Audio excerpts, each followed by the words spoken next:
Hi everyone, I've just turned my printer on and I've got a problem with it. This one's a long press. I'm getting the flashing lights of doom.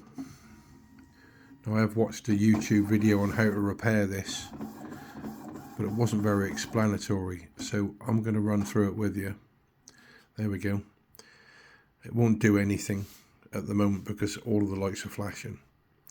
Now I have seen a video on YouTube that basically they say use a bit of aftershave and a cotton bud and it should stop these.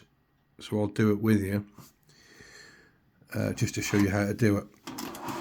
Okay, so how they do is they say you lift the lid and basically it's something to do with this trace here and that little gap in there. So basically what they're telling you to do is to load up a cotton bud with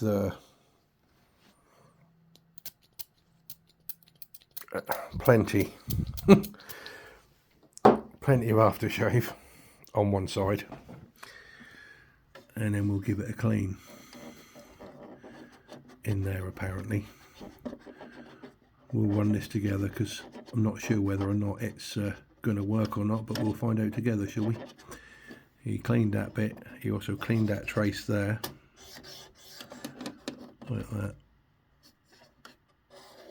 all the way down, and then he turned it over and dried it off.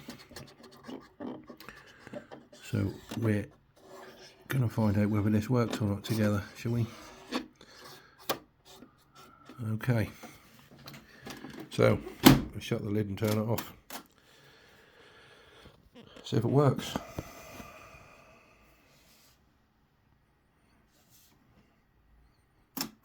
Here we go.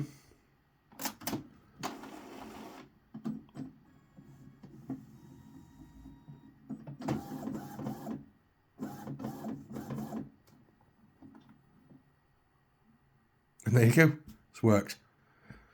So that's how you get rid of the flashing lights of doom on an XP-205 from Epson.